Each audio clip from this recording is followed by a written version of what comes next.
तो hello guys, आज हम आ चुके हैं लेक्चर 4 में आज हमने बोला था कि हम क्या करेंगे, questions on speed, velocity and acceleration. इन तीनों पे वो क्वेश्चंस करेंगे, ऑल टाइप्स के, जितने टाइप्स के क्वेश्चंस बनते हैं। तो पहले ट्रिक वाले क्वेश्चंस पे आते हैं। ट्रिक मैं क्वेश्चन लिख लेता हूँ एक बार। हाँ, तो मैंने क्वेश्चन ये लिख लिया है, टाइप 1।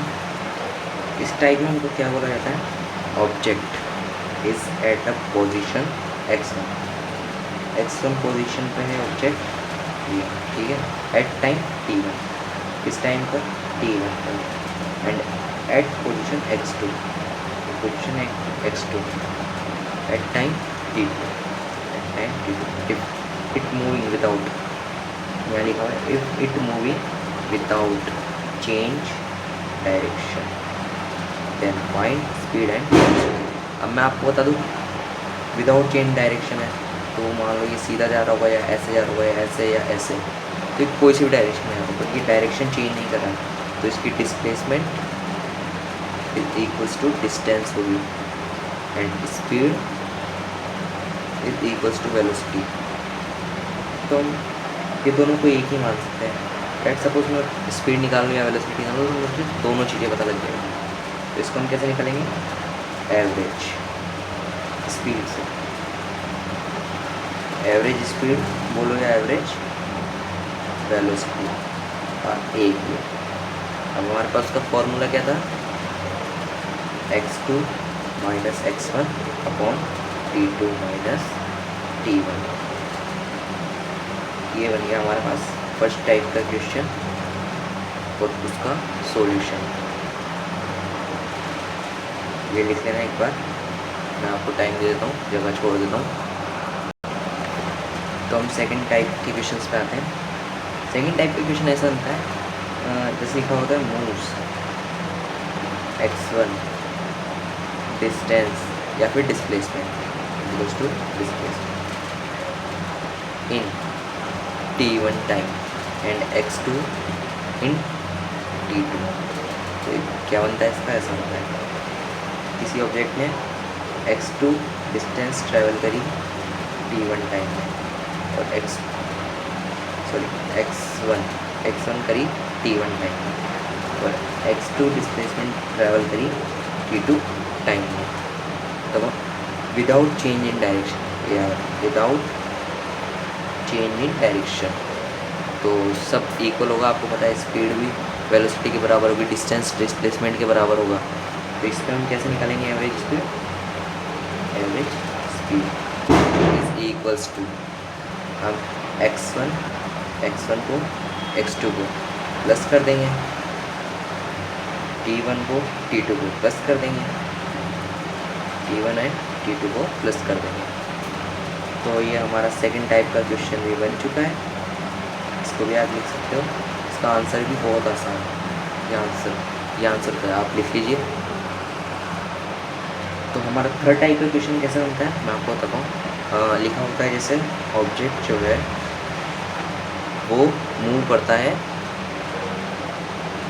ऑब्जेक्ट जो है मूव करता है without change in direction s1 speed के साथ, कितने टाइम में, t1 टाइम में, और s2 स्पीड के साथ t2 टाइम में। देन एवरेज स्पीड पूछता है हमसे, एवरेज स्पीड। तब हमको क्या दिया रखा है, हमको स्पीड दे रखी है और टाइम दे रखा है। तो आपको पता है एवरेज स्पीड निकालने के लिए हमको क्या पता होना चाहिए, डिस्टेंस और टाइम। तो हम डिस्टेंस निकाल सकते हैं, हमारे पास फॉर्मूला होता है speed equals to distance upon time. तो ये टी निकालना तो टी इधर जाएगा, T is equals to S into T.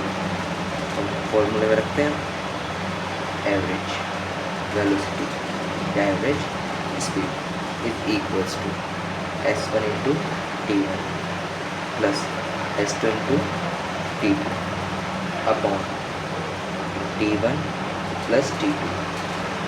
अब आपको कोई दिक्कत देने की ज़रूरत नहीं है। आपको कभी भी ऐसा क्वेश्चन दिखेगा ना जो s1 स्पीड के साथ t1 टाइम में जा रहा है और s2 स्पीड के साथ t2 टाइम में जा रहा है, तो आप एवरेज वेलोसिटी निकाल सकते हैं ऐसे। तो इसमें ऐसा भी हो सकता है इफ टाइम इंटरवल सेम, वो जो हमने क्वेश्चन किया था उसमें टाइम इंटरवल अगर सेम हो जैसे S1 स्पीड के साथ हो गया t टाइम में, और उसी में S2 भी करी तो क्या होगा, ऐसा होगा S1 plus S2 upon 2 is equals to average speed. तो ये हमारे पास फॉर्मूला आ चुका है। अगर टाइम इंटरवल सेम होगा तो आप इसको भी लिख सकते हैं। तो हमारा 4 टाइप का सवाल कैसे बनता है, object moves x1 distance with S1 speed and x2 distance with S2 speed. तो वही निकालना हमको एवरेज स्पीड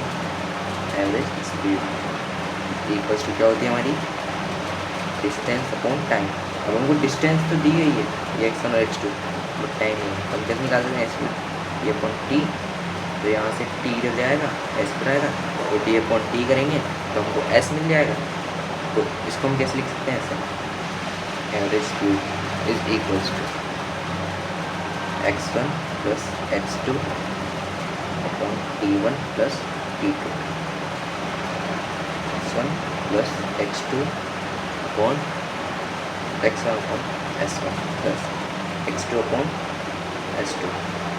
तो ये इसको पूरे को सॉल्व करेंगे ना जब, या इसको आप ऐसे भी कर सकते हो, पहले इसको सॉल्व कर लेना, फिर इसमें वैल्यू रख देना t1 t2 की, इसको सॉल्व करके t1 t2 की वैल्यू जो होती है, इसको सॉल्व करके t1 की आ जाएगी, इसको सॉल्व करके t2 की आ जाएगी, तो इसको इधर रखोगे तो हमको एवरेज स्पीड मिल जाएगी।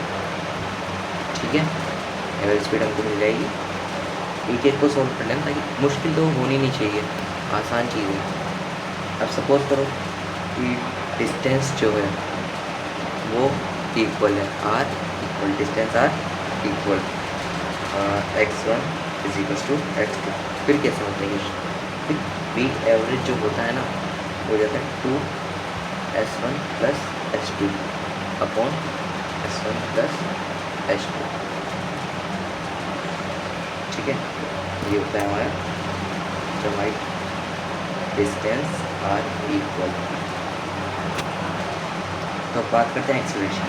देखो एक्सेलरेशन पे दो तरह के सवाल होते हैं, एक तो बनता है कांस्टेंट एक्सेलरेशन जो हम अगले लेक्चर में कंप्लीट करेंगे, और एक होता है इस टाइप के इक्वेशंस दी होती है उससे सॉल्व करने का। तो देखते हैं क्वेश्चन में क्या लिखा हुआ है, the displacement of moving object in a straight line of particle given by, जो पार्टिकल है वो स्ट्रेट लाइन में जो मूव कर रहा है इसकी हमको इक्वेशन दी गई है ऐसे 2t square plus 2t plus 4 find acceleration. अब आपको पता है, मैंने बताया था आपको एक चीज़ पिछले लेक्चर में कि डिस्टेंस का या डिस्प्लेसमेंट का डिफरेंशिएशन करोगे तो वेलोसिटी का, और वेलोसिटी का करोगे तो एक्सेलरेशन, यानी कि डिस्प्लेसमेंट का डबल बार हमको डिफरेंशिएशन करना होगा एक्सेलरेशन निकालने के लिए। तो क्या करेंगे हम, 2t square plus 2t plus 4 equals to velocity, या पहले वेलोसिटी निकालनी पड़ेगी, उसके बाद हम एक्सेलरेशन निकालते हैं।